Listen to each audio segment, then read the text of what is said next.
This is Pacifica Radio's Letters and Politics. On today's show, people recognize that Israel was aligned with the sort of global forces of colonialism at that time. And so for SNCC and later the Black Panther Party, the Palestine freedom struggle suddenly takes center stage in their analysis, right? And so they essentially, SNCC kind of brings, you could say, the Palestine freedom struggle to America. And so for a lot of the kind of, again, Jewish left of SDS, et cetera, they saw SNCC take a stance, and they felt suddenly they had to do their homework. A conversation with Benjamin Balthaser about his book. It's called Citizens of the Whole World, the American Jewish Left and Cultures of Anti-Zionism.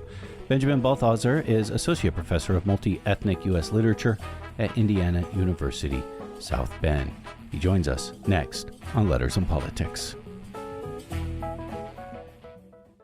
But first, the news. For Pacifica Radio, I'm Christina Onnested. Israel's launched a strike targeting Hamas's leadership in Qatar's capital, Doha, today. The attack further widens Israel's campaign in the Middle East. United Nations Secretary General Antonio Guterres blasted the strike that targeted Hamas's leadership as it was negotiating a ceasefire deal proposed by the Trump administration. Here's Secretary General Antonio Guterres. All parties must work towards achieving a permanent ceasefire, not destroying it. His comments come as the United Nations released a report finding world governments spend far more on military and war than they do on humanitarian needs. The world is spending far more on waging war than on building peace. In 2024, global military spending surged to a record $2.7 trillion US dollars, the equivalent of $334 US dollars for every person on Earth. That is really 13 times the amount of official development assistance from the world's wealthiest nations and 750 times the regular budget of the United Nations. UN Secretary General Antonio Guterres. House Speaker Mike Johnson today urged lawmakers around the country to welcome the deployment of National Guard troops to their cities, arguing the deployment to Washington, D.C. has lowered crime rates. D.C. crime is down, violent crime down some 30% before the deployment of the National Guard. Nationwide crime is also down. This is common sense, and I cannot for the life of me understand how the Democrats think this is some sort of winning political message. Yield, man. Let the troops come into your city and show how crime can be reduced. It's a morale boost for the country, and it's safe and right for everybody involved. The deployment of National Guard troops and increase in immigration agents in cities has drawn condemnation by residents, immigrant rights advocates, and Democrats who say it's a slide towards authoritarianism. Monday, California leaders slammed a Supreme Court ruling by conservative justices that critics say allows roving patrols of immigration agents to racially profile suspected immigrants during enforcement actions in Los Angeles. The decision unexplained, but Justice Brett Kavanaugh wrote in a concurrent decision, ethnicity alone cannot furnish reasonable suspicion. However, he also wrote, it can be a relevant factor. Here's Los Angeles Mayor Karen Bass and Armando Guadino with the Los Angeles Worker Center Network, a plaintiff in the lawsuit. I dissent. We all dissent. Because from the beginning, we have known that Los Angeles has been used as a test case for total dominance and unchecked power by the federal government. We have been used as a test case to begin to normalize military intervention and takeover of our cities. Immigration agents are now being given the power to profile, stop, detain, and arrest people because of the color of their skin, the language they speak, or the work that they do. In doing so, they have effectively legalized racial profiling and, by extension, racial discrimination. Within hours of the ruling, the Department of Homeland Security announced ramped up immigration enforcement in Chicago and Massachusetts. Missouri's Republican-controlled state house is voting on newly drawn congressional maps that would eliminate a Democratic House seat in an effort to meet President Donald Trump's quest to secure Republican control of Congress in next year's midterms. Labor and voting rights groups are planning a rally Wednesday at the state capitol. The GOP likely to push it through. Simone Perez has more. Missouri Republicans may try to crack the overwhelming Democratic Kansas City seat of Congressman Emanuel Cleaver. Ariana Kimbrough is with the Missouri Workers' Center. Only by joining together to confront the bullies from our state house to the White House who seek to control us will we stop illegal authoritarian power grabs and protect our freedoms and future. I'm Simone Perez for Pacifica Network and Public News Service.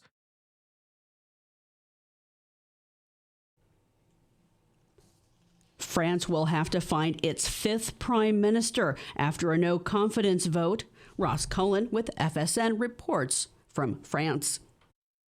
The new Prime Minister will be Macron's fifth premier since 2022, and he or she has a difficult road ahead of them trying to build a coalition that will have enough votes to pass the 2026 budget by the end of the year. On Tuesday, the far-left party France Unbowed said they would be launching a motion to try to force Emmanuel Macron from office, saying the president was to blame for the country's political instability. The far-right party National Rally also blamed President Macron for the turmoil, but said snap elections were more important. The Prime Minister's resignation comes just a day before the so-called Block Everything mass strike, protest and disruption movement planned for Wednesday, with blockades and widespread industrial action expected across the country. The Interior Minister said 80,000 police would be deployed on Wednesday to maintain public order.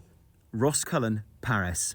Spain's foreign minister said he's barring two of Israel's far-right cabinet ministers from entering the country: Itamar Ben-Gvir, national security minister, and Bezalel Smotrich, finance minister. The move ratchets up tensions between the two countries after Spain's socialist prime minister announced Europe's most sweeping arms embargo against Israel Monday. Pedro Sanchez outlined the measures in a televised address, where he for the first time described Israel's war in Gaza a genocide.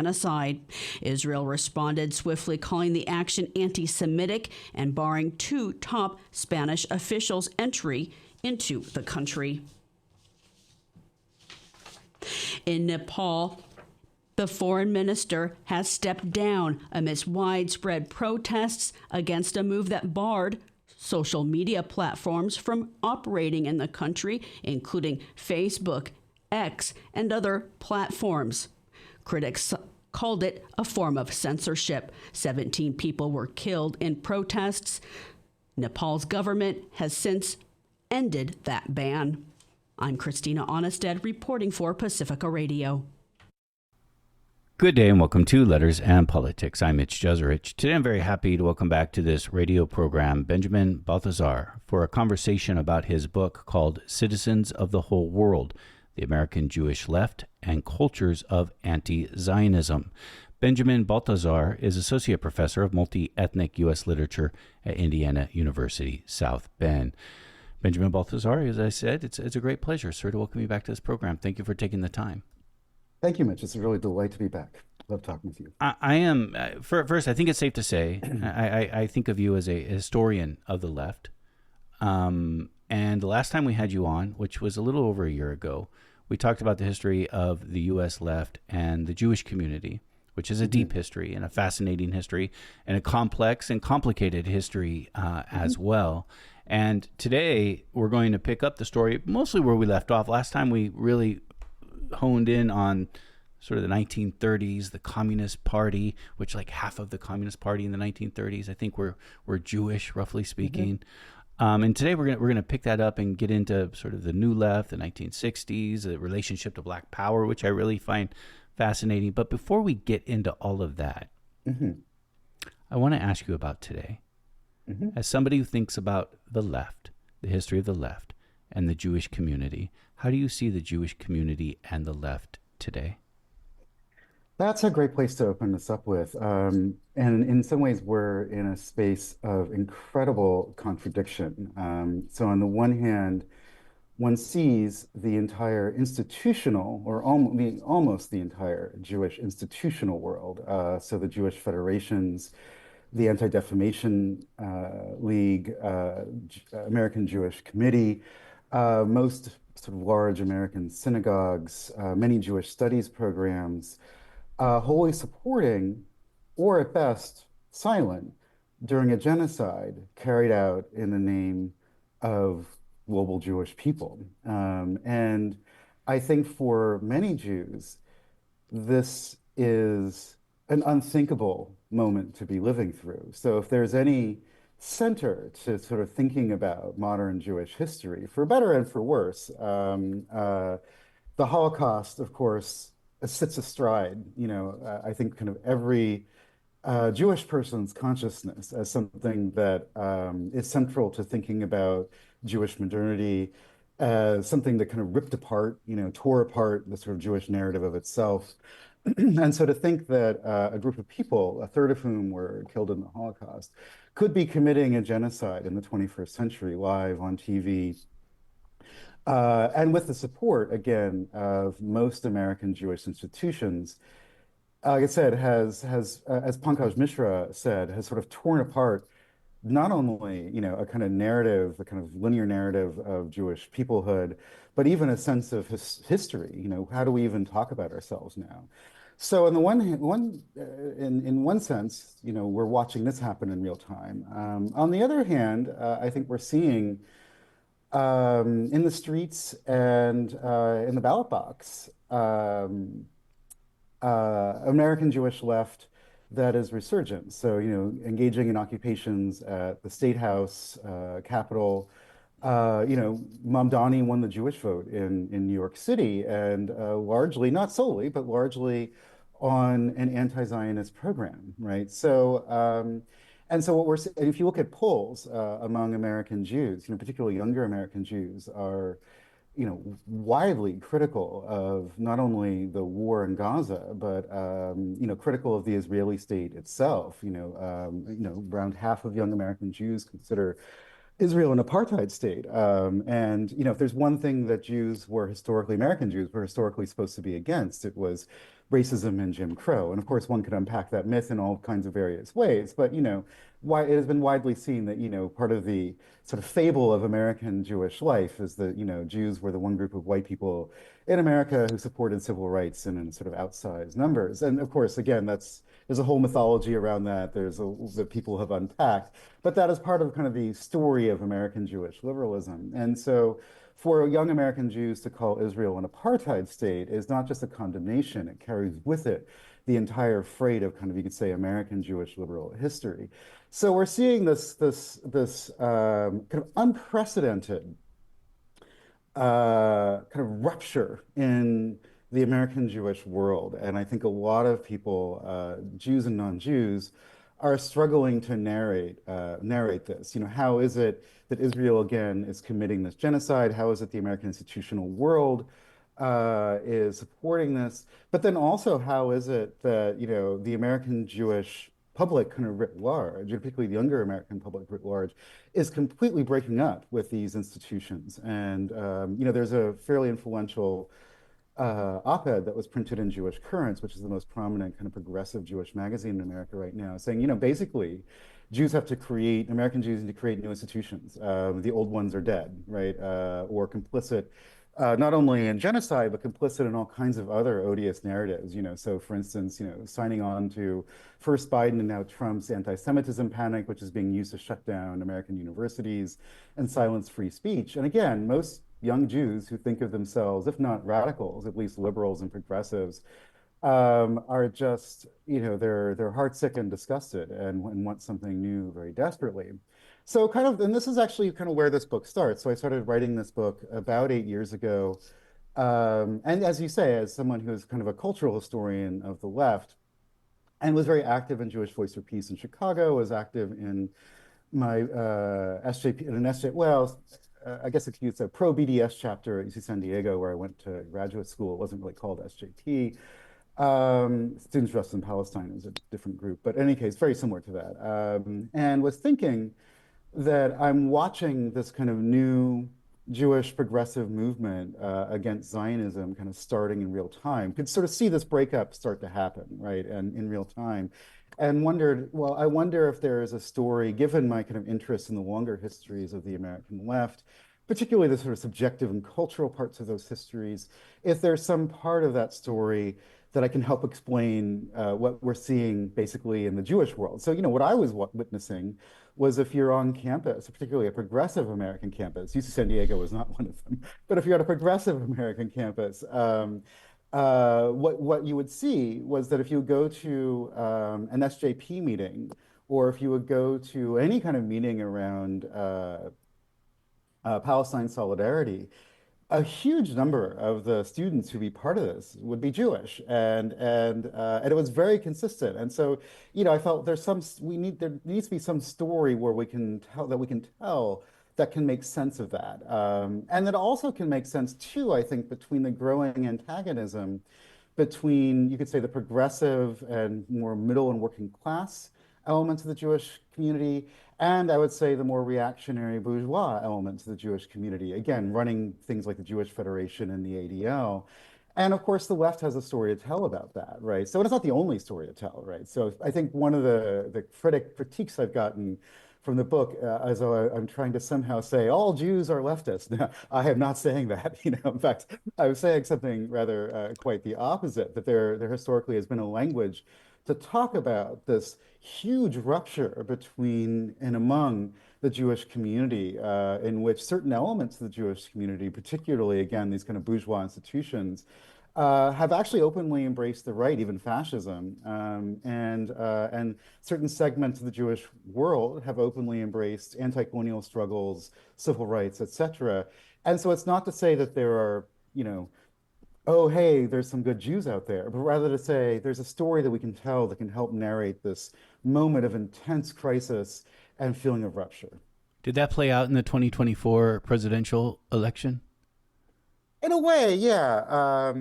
So, and it's complicated, of course, too, because Trump, of course, is an anti-Semite, right? And huge sections of the Republican Party are openly anti-Semitic, and so, in fact, there was even a court case that came out about Harvard, in which the judge sort of openly said that this sort of mobilization of anti-Semitism being used to shut down and silence critics is openly anti-Semitic. And she called it smokescreen anti-Semitism.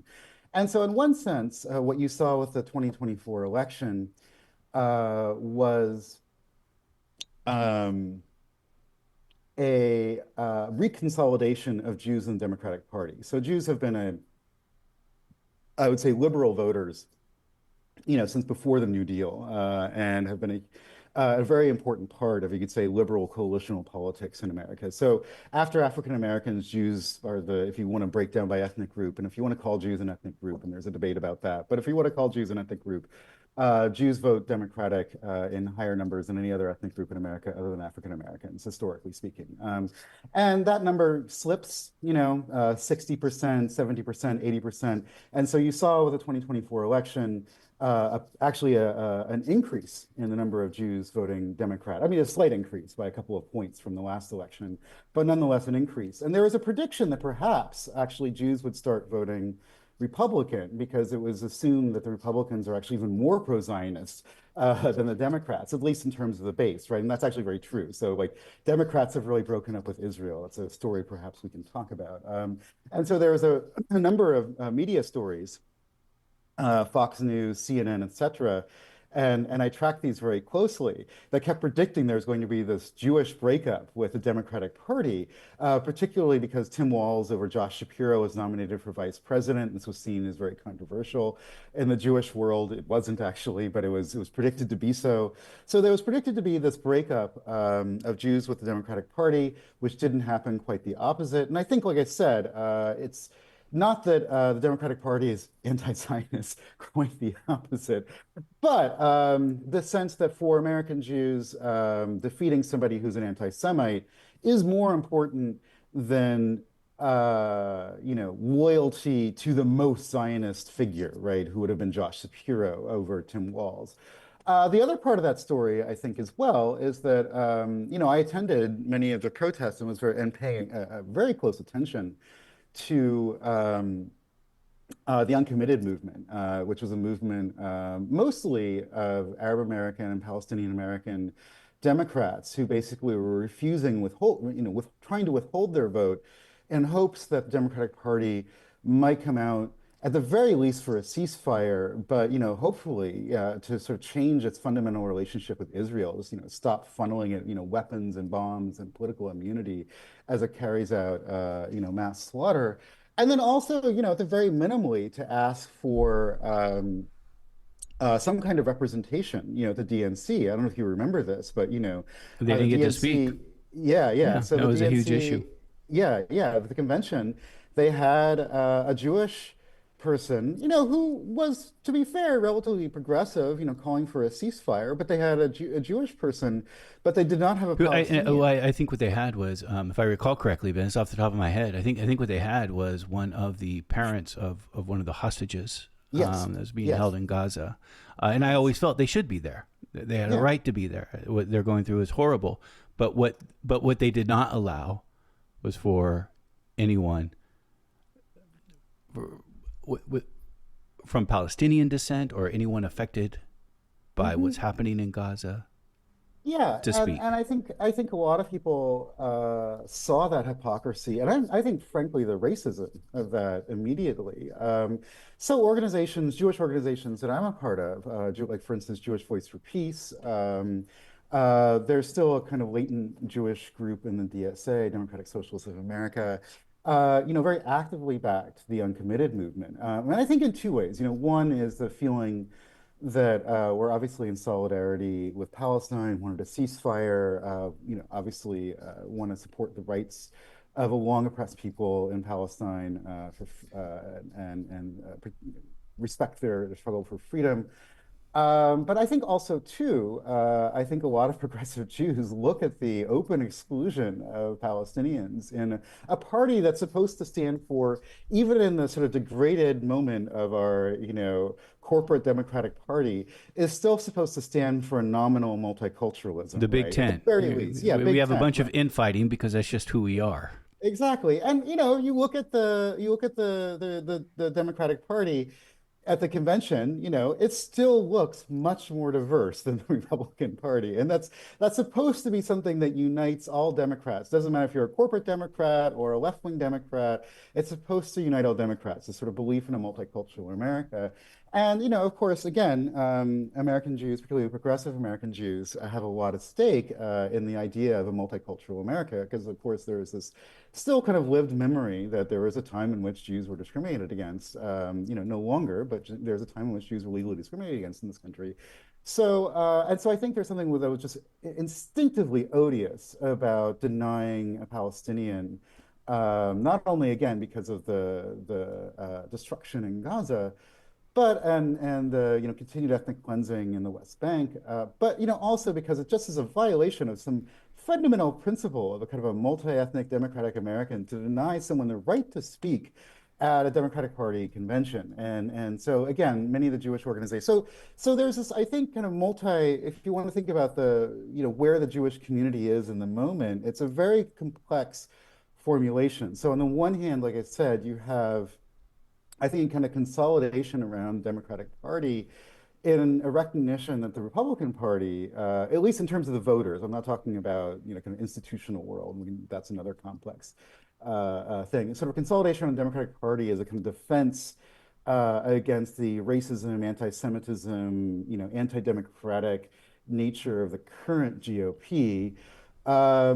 But not necessarily, again, in an anti-Zionist way, right? A kind of an American liberalism. And then I think another segment, you could say, of the Jewish left, represented by organizations like Jewish Voice for Peace, and if not now, that I think are really breaking up with the Democratic Party, and seeing the Democratic Party as no longer, if it ever was, but it's certainly no longer a vehicle for either a democratic America, right?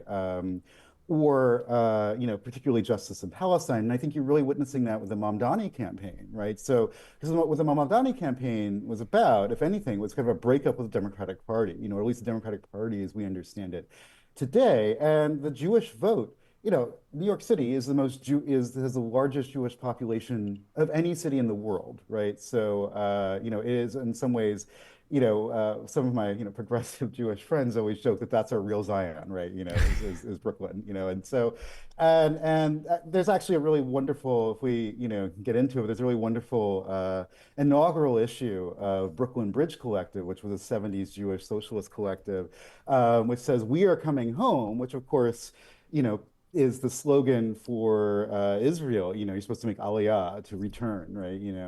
To ascend, really, but somehow to return to the mythical homeland of Zion. And the joke was for the Brooklyn Bridge collection, Brooklyn Bridge Collective was we are coming home to Brooklyn, right? And so if you think about it, so New York City is not only, you could say, the Jewish capital in some ways of the world, but has this kind of metonymic or metaphoric kind of importance in, I think, American Jewish memory. The Jewish vote was not only did Mamdani win the Jewish vote, the Jewish vote was necessary for him to win. He couldn't have won without the Jewish vote and without Jewish organizations like Jews for Racial and Economic Justice, a group called the Jewish Vote, the DSA, which in New York has a very large Jewish presence, and JVP. And so in some ways, like I said, I think the left or the Jewish left, as represented by these kinds of institutions, is again kind of, I would say, necessarily breaking up the Democratic Party wholesale, because of course Mamdani is running in a Democratic primary. But it's in a sense that we have to break up with the Zionist consensus in the Democratic Party, and it's making the Democratic Party not only support a genocide, but making it an undemocratic institution, even on its own terms. And so I think the sort of outpouring of Jewish support for Mamdani is a representation of this kind of new Jewish politics, which is emergent at the same time. Like I said, I think there's a general kind of liberal Jewish disgust with the kind of right-wing turn of America. And again, there are Jewish Republicans, don't get me wrong, so 20% Jews voted Republican, and many of the incredibly important and powerful Jewish institutions like the ADL have been running cover for the Republican Party and for Trump. And so this is part of the kind of internal civil war, low-level civil war that's happening in the Jewish world, right? So this is Letters and Politics. We are in conversation with Benjamin Balthaser, Associate Professor of Multi-Ethnic U.S. Literature at Indiana University and author of the book Citizens of the Whole World, The American Jewish Left and Cultures of Anti-Zionism. I am interested in the history, the connection of the Jewish people and the American left. Last time we had you on, we dived deeply into the 1930s. We talked about Mike Gold. We talked about the Communist Party. I want to ask, though, not just like where did it begin, but why did this connection between Jewish people, at least in America, and maybe it's more global, because I think Jewish immigrants are an important part of this story. Mm-hmm. But is it culture? Is it religion? Why is there this strong connection of the Jewish people and the left? Yeah, so on some level, and I want to be careful in this answer, because I really want to avoid any kind of essentialist statement about Jews, right? Because we're obviously, Israel is the only Jewish nation and the first one since antiquity, and it is clearly not a liberal state, right? So it is run by very far right-wing parties, actively committing, grotesque war crimes and ethnic cleansing and genocide. I don't want to get too sidetracked, though. It's been oppressive. We know it's been oppressive towards Palestine for mm-hmm. decades. But was it conservative internally in domestic policies outside of the question of Palestine? Yeah, there's this myth of kind of liberal Israel, right? Israel is founded by socialists, run by the kibbutzim, founded by the Histadrut, which was basically a labor union, labor federation. And so there's this myth that has some truth to it, but I think is mostly a myth that Israel was founded by left-wingers, and it was a secular left-wing project. And again, while there's some truth to some of that, I think we have to understand that, Herzl himself and many of the early Zionists Theodor Herzl, saw, sort of the Theodor originator of the Herzl, idea of Zionism. yeah, he very much wanted to assimilate, into Western Europe and thought of Zionism as being a model for basically remaking Jews into proper Western men, right? So, Jews were not seen as white in most of Europe most of the time, and and of course Jewish racialization moves and shifts around a great deal, and we can get into all of that later. But he wanted to remake Jews. He thought the problem was not that Europeans are racist and colonialists. The problem is that Jews are not proper Western men. And so he thought that the nation state, particularly a colonial nation state, he was very clear about this. A colonial nation state that would erect itself literally on the bones of the quote unquote natives would be the way for Jews to prove themselves as proper Western men. And so even the kind of socialist founders, some of the founders of Israel describe themselves as socialists, even the socialist founders had to engage in this colonial project. And through the engagement in this colonial project, clearing land, creating a state, engaging, creating an army, took whatever socialism was nominally a part of their project and retranslated it into an act of essentially, colonial national foundation, which, you would say is fundamentally right wing. It's a racist and violent project. And so, yeah, so I don't want to say there's anything essential and of course, a lot of the early Zionists were locked in a struggle with the Jewish left, right? So yes, they're left-wing, Paley Zion was a left-wing Zionist group. But for the most part, most Jewish leftists in Europe were anti-Zionist. Most Jewish leftists in the US in the 20s and 30s were anti-Zionist. And so, of course, a lot of, just in the sort of sectarian fights, a lot of the Zionists understood the Jewish left was essentially their enemy, right? And so there's also that kind of practical history as well. And then, of course, you actually had a guest on your show, and I'm blanking on their name, a really wonderful historian, Israeli historian, who sort of talked about, the alignment. It's not Les Sternhall, who's a different Israeli historian, writes about very similar things. But anyways, it sort of talked about the, alignment of Israel with the British Empire, right? In both, with Balfour, but in very practical ways. The Special Night Service was sort of trained by the British colonial apparatus. So I want to avoid any essentialist notion or something essentialist to the Jewish soul or the Jewish religion that makes Jews left. But there is an historical connection, and in two particular ways. So one, of course, and this is often commented upon, and I'm sure a historian of the French Revolution could give a more nuanced account.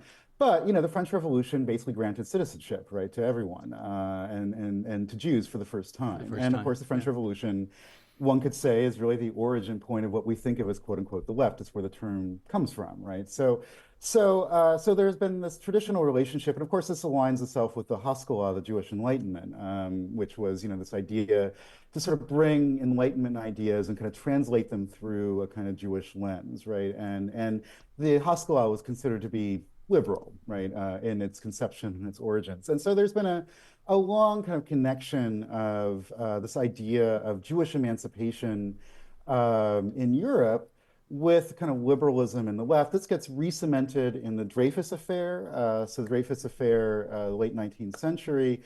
The left really sort of, initially the left was very Alfred silent. Dreyfus was a military officer wrongly accused of espionage or something. Exactly, he gets tried, yeah. and Theodor Herzl is covering his trial.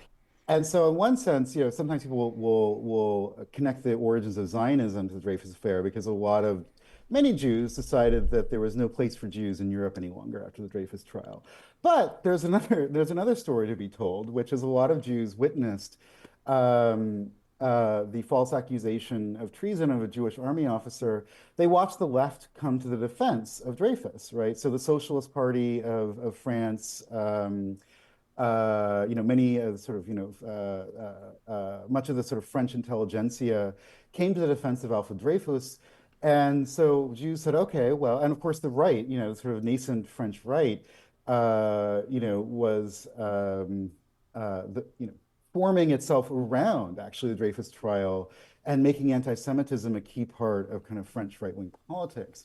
And so this notion that anti-Semitism or to be against anti-Semitism was a sort of key plank of the left sort of emerges in this kind of late 19th century moment and adheres a lot of Jews, you could say, to the kind of social democratic left. So the first Jewish president of France, Blum, gets his start around this time, right? So, and sort of sees the Socialist Party as a vehicle for the emancipation of Jews in France. And then, of course, in the United States, huge numbers of Jewish immigrants are fleeing the pogroms of Tsarist Russia, right? And of course, this is playing out in a much more grisly and brutal fashion in the Russian Empire.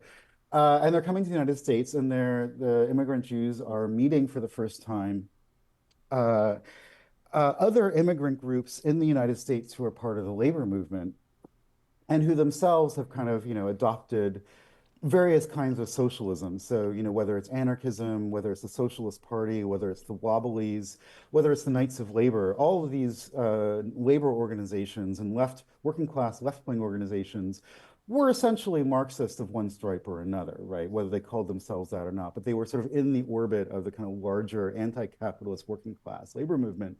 And the huge waves of Jewish immigrants, you could say, were assimilated through the cauldron of kind of left-wing working class politics, what the anthropologist and historian Karen Brodkin calls hegemonic Jewish socialism. So the most popular Jewish newspaper was Abraham Kahan's The Forward. It still exists, although it's no longer a kind of explicitly left-wing publication. But this was read by hundreds of thousands of people in Yiddish, and was a social democratic newspaper. It was not. There were much more left-wing papers than The Forward. But it was social democratic. It was aligned sort of loosely with the Socialist Party. Abraham Kahan was a well-known novelist and socialist journalist. And this was, this would be, the New York Times for Jews, in the early 20th century. And so these kind of opinions were, I think, quite common. And I think as we were discussing earlier in the show, a lot of, as Jews were coming to the United States, first of all, they experienced that the United States was far more freer. They got to be nominally white people. At least they were not Jim Crowed in the same way as African Americans. They could vote.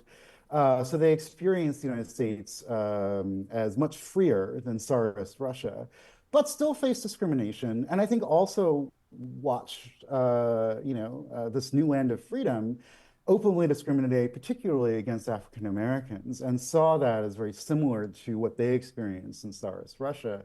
And so there was a sense that if American Jews were going to have a place in the United States, they had to back at least a kind of multi-ethnic version of democracy, right? And so, they were witnessing anti-immigration laws that were openly anti-Semitic, the 1924 Johnson-Reed Act, the rise of the Klan in the 1920s, which was also openly anti-Semitic, anti-immigrant. Henry Ford, of course, is a famous anti-Semite.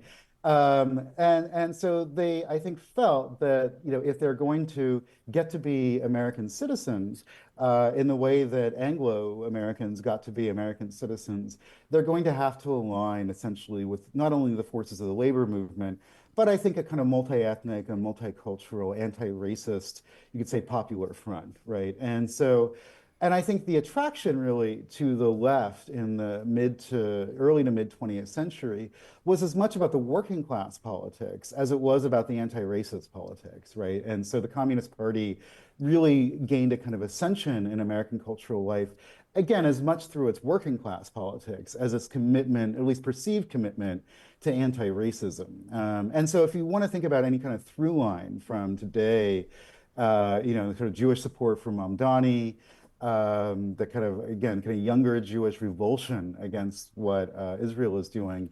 It's as much through the kind of lens of a kind of class politics, although that is latent, and I think one can make an argument about, again, a kind of nascent class politics in American Jewish life. But really, it's the anti-racism, and that I think has been a kind of through line among kind of progressive and left-wing Jews. There's plenty of Jews who are racist, don't get me wrong. Right. So again, I don't want to slip into kind of a lazy essentialism. And so the incorporation of Jews into whiteness is incredibly complex with a kind of, you could say, embrace of a kind of normative American racism and suburbanism, but also a kind of attempt to retain a kind of liberal multiculturalism. And there's a lot of different Jewish attitudes and opinions about this. And you could say that, I think one of the frequently levied critiques is that Jewish liberals have always wanted to have it both ways. They want to be able to move into the suburbs and be nice white people. At the same time, they want to have a nice multicultural society. And the critique is you don't get to have it both ways, buddy. You don't get to be white and experience all the benefits of whiteness and then say on the other hand, but I support a liberal democratic America. But nonetheless, the uncynical version, or at least practical version, is at least in the sort of formation of Jewish whiteness, a little bit different than other white ethnic groups, Italian Americans or Irish Americans. There still is this kind of latent presence of a kind of liberal multicultural politics. And you could see, again, the kind of latent expression of that in the fact that American Jews, again, vote Democrat and Italian Americans don't. And again, that's not much, I mean, I don't want to make a big deal about that because, again, the Democratic Party is clearly a party that is, again, engaged in its own forms of whiteness and racism. But if we want to think about a kind of axial dividing line between, again, the right in America and a kind of multicultural liberalism, there's been this kind of sentimental and at times very real connection between, again, America. To answer your question, Jews and liberalism, to say the left, for a long time for these reasons. So much to think about there. I find the Dreyfus affair instructive and how a group, as you said, the socialists came to the defense of Dreyfus, how showing solidarity to someone who is being wrongly accused of something can create new coalitions, new political possibilities in the future, which is really fascinating to me. Yeah. Jews would become an important ally. Again, don't want to be essentialist to my talking either, but I think the largest non-black group of people in the United States to support the civil rights movement, to join groups like the NAACP, et cetera, et cetera. And then you also mentioned about how Jews were also incorporating themselves into whiteness and into being white Americans and what that meant. And I want to get into what's happening in the 1960s and 1970s. So I'm glossing over a little bit of the Jews and the civil rights movement. I think it's something that's also been pretty well documented in other places. Yeah, there's a lot of stuff I ignored in the book, partially because so much ink has been spilled on this subject, of Jews and the sort of civil rights movement in the late 50s and early 60s. Sorry to interrupt. Yeah, but what I found fascinating, you dived in, and I did read this chapter in your book, was the rise of the Black Power movement. Mm-hmm. And the Black Power movement had a critique of Zionism. Absolutely. Yeah, so one of the myths that I wanted to counter, a lot of liberals, progressive critics of Zionism even, will acknowledge there was an anti-Zionist left, anti-Zionist Jewish left, before the Holocaust, before World War II, before the foundation of the State of Israel. But the narrative is, after the Holocaust, we're all Zionists now, right? And there's been a lot of work to uncover the messiness of that, the incompleteness of that project, the retaining of a kind of non-Zionist American Jewish character through the 1950s, even in liberal organizations, not even left organizations, but in liberal organizations like the AJC and the ADL, and work by Marjorie Feld and Jeffrey Levin. Recent work has covered that, I think really, really wonderfully. And even if you buy the sort of non-Zionist character of the AJC and ADL throughout the 1950s, there's a second story that after 1967, okay, if the Holocaust didn't convince all American Jews to be Zionists, it was certainly 1967. And then after 1967, as Norm Podhoretz famously said, there's been a mass conversion of Jews to Zionism, and Zionism is our essentially new Messiah. And there's much more truth to that statement, that after 1967, particularly the sort of Jewish liberal establishment really embraced Zionism wholeheartedly. This is what Israel would call the 7-Day War. I know that. 6-Day War, yeah, 6-Day War. You added a seventh day for, yeah. I don't want to make some joke about Genesis, but in any case, yeah, 6-Day War really changed everything, and we can talk about that, about why it did. It changed America's relationship to Israel, it changed Jewish relationship to Israel, but that was not necessarily apparent to liberal and left-wing Jews at the time. So I was very fascinated by this conference that took place in 1970 at the Arden House. And it was this sort of gathering. There's a book that was published of the sort of proceedings of the conference called The New Left and the Jews.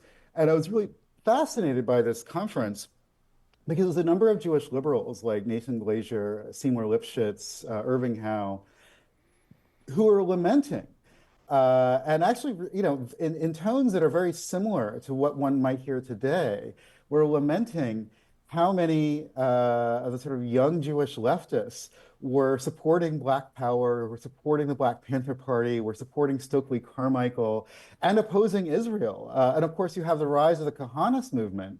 There's been a really great biography by Shaul Magid on the rise of Meir Kahane. And one of the things that Magid talks about, but I think could explore, I explore in greater detail, is how much Kahanism was a rejection of the left and a really kind of reaction to the Yippies, SDS, Socialist Workers' Party, all of which had outsized Jewish presence and very recognizable Jewish figures. Abby Hoffman, Judy Gumbo, Jerry Rubin, Bernadine Dorn, Mark Rudd, etc.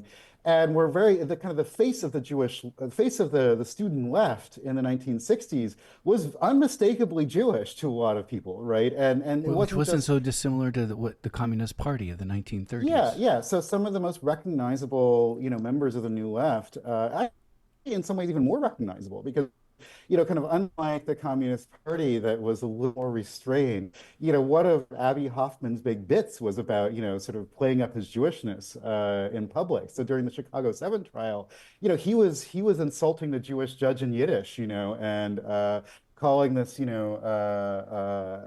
that he's basically, one of the Jews who, helped the Third Reich come to power in the 1930s. So Abby Hoffman was very sort of publicly and even celebrate, sort of great celebration, sort of openly Jewish in public. And of course, this is kind of the rise of the sort of great literary Jewish novel, sort of the explosion of people like Philip Roth and Grace Paley, into the public sphere. And so there's this very sort of public presence of Jews, suddenly in the kind of new left and kind of liberal civil society, most of whom were pretty critical of Israel. So Philip Roth was not exactly an anti-Zionist, nor was he a leftist, but was pretty critical of Israel, as was Grace Paley, right? And of course, most of the Jewish left, SDS, the Yippies, Socialist Workers' Party, were all incredibly critical of Israel. And one part of this, I think, has to do with this question of Black power. So,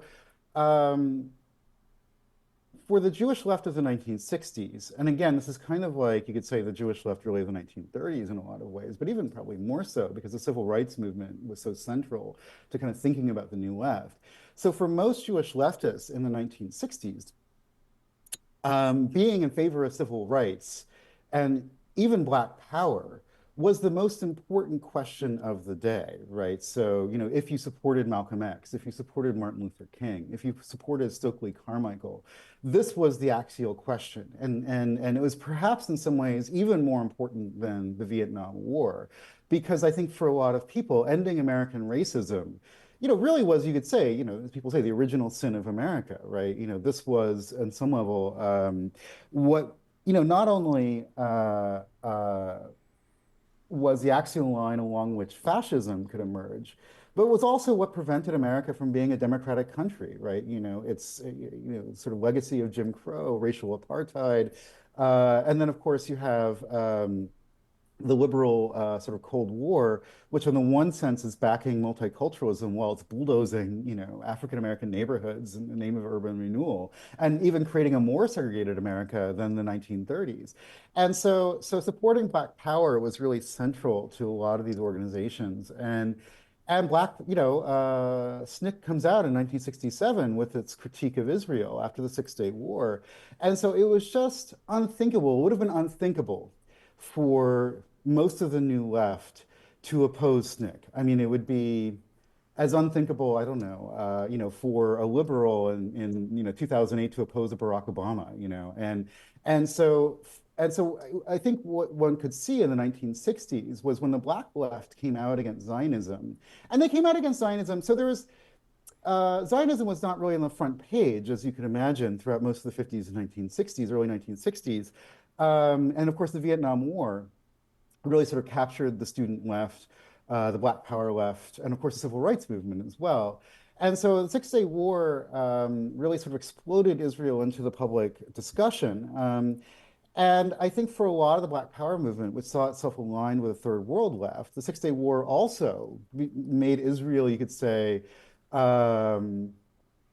people recognized that Israel was aligned with the sort of global forces of colonialism at that time. And so for SNCC and later the Black Panther Party, the Palestine freedom struggle suddenly takes center stage in their analysis, right? And so they essentially, SNCC kind of brings, you could say, the Palestine freedom struggle to America.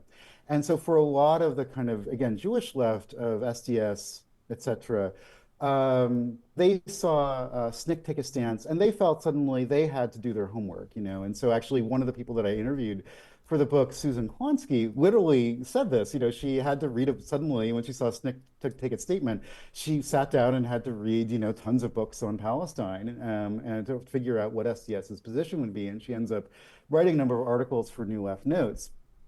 And so, but I think the other part of the story too, and it's sort of what you alluded to with the question of whiteness, is that it's also, I think, a reaction as well,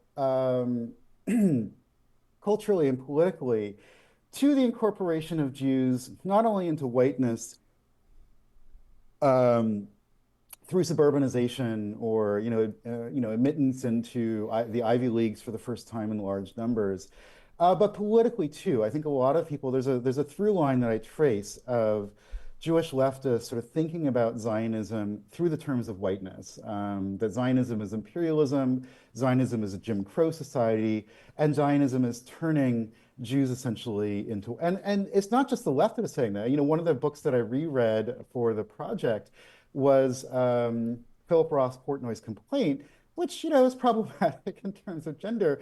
But, his character goes, Eddie Portnoy goes to Israel in the end of the novel and says, oh, we're the wasps now, right? And, when you see, and for, progressive Jews, left-wing Jews saying we're the wasps now is not cool. That is not who you want it to be, right? If you wanted to be anything, this is, oh, I'm blanking on his name, the famous comedian. I always, in interviews, I always forget really obvious names. But in any case, the famous. Yeah, me too. Yes. Yeah, the famous bit about Jewish versus Goyish, right? He's a father of modern American comedy. Lenny Bruce. Thank you, Lenny Bruce. I was thinking it, but I was scared. I wasn't even sure. I was scared to say it, Ben. No, I'm scared. I forgot it. I can't believe I forgot it. Lenny Bruce. But yeah, so his famous bit, Jewish versus Goyish. It's very clear. The Goys mean basically white Anglo-Saxon Protestants in the skit, right? So again, there's this, I think, analysis of Israel and the politics of Zionism aligning in important cultural ways.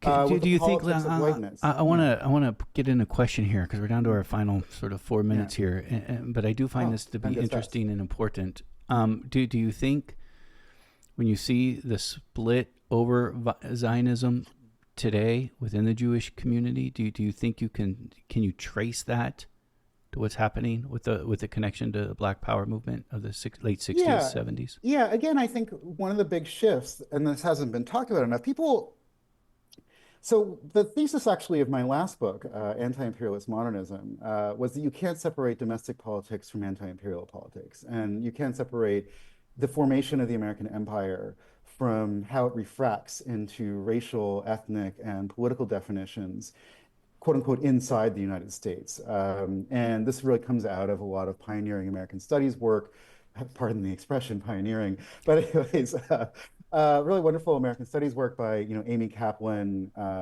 Donald Peace, Melanie McAllister, Robin Kelly, et cetera. And so, a lot of people say that it's the grotesqueness of Israel's genocide that has turned American Jews, particularly younger American Jews, against Zionism. And that's not untrue.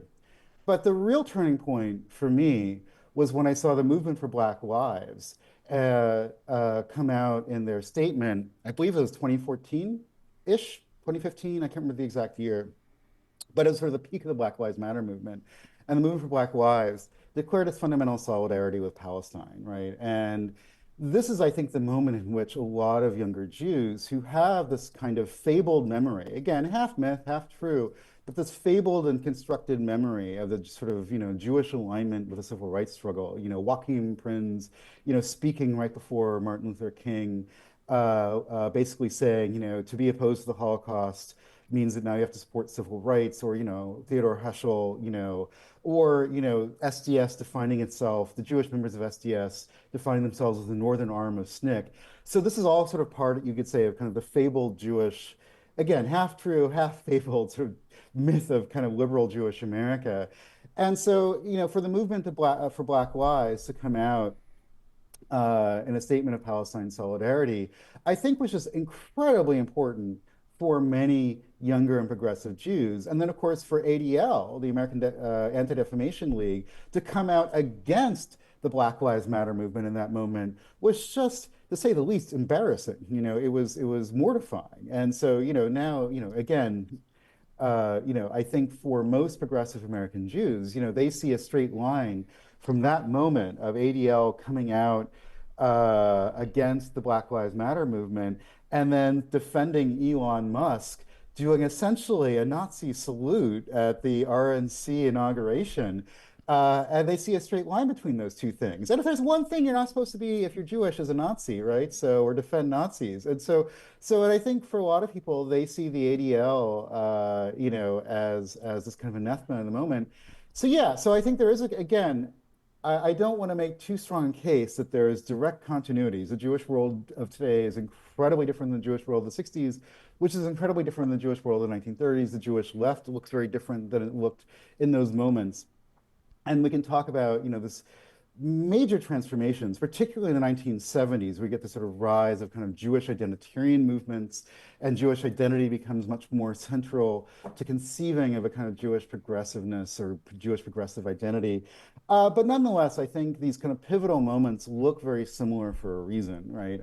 That this kind of sensibility that anti-racism, an alignment with, and again, the movement for Black Lives is not SNCC, and is not the Black Power movement. So of course, even the Black left looks very different from today than it looked, in the early 20th century. But these kind of alignments, I think, are still very important in American cultural politics, in the Democratic Party, and critiques of the Democratic Party, in kind of liberal American life today. And I think that's the sort of point I would make at the end, is you can't really separate Jewish American politics from American politics writ large, right? And so as liberal coalitions shift, Jewish coalitions are going to shift, et cetera, and alignments and realignments are going to happen. And as you mentioned, sort of the Dreyfus Affair is this kind of moment of kind of realigning of constituencies, popular imaginaries, politics. We're at a moment that I think is rather similar today, that a lot of kind of politics and common sense are being realigned, right? Israel is being aligned. There is no sense any longer that Israel is a liberal project, right? And the Democratic Party at the base, at least, not the top, but at the base, has very much broken up. And I think, again, kind of young Jews are having to make this decision. Are we going to be American liberals, or are we going to align with the right? And that is a much more of a binary choice than it had to be, kind of when I was growing up in, the 80s and 90s. So. Benjamin Balthaser is Associate Professor of Multi-Ethnic U.S. Literature at Indiana University South Bend, and he has joined us for a conversation about his book. It's called Citizens of the Whole World, The American Jewish Left and Cultures of Anti-Zionism. Benjamin Balthaser, I've enjoyed our conversation very much, and I thank you, sir. Thank you, Mitch. Thank you, Mitch. It was really lovely to be back, and congratulations on the show. It's a delight to listen to, so an honor to be on it. So thank you. That does it for Letters and Politics. The show is produced by Deanna Martinez.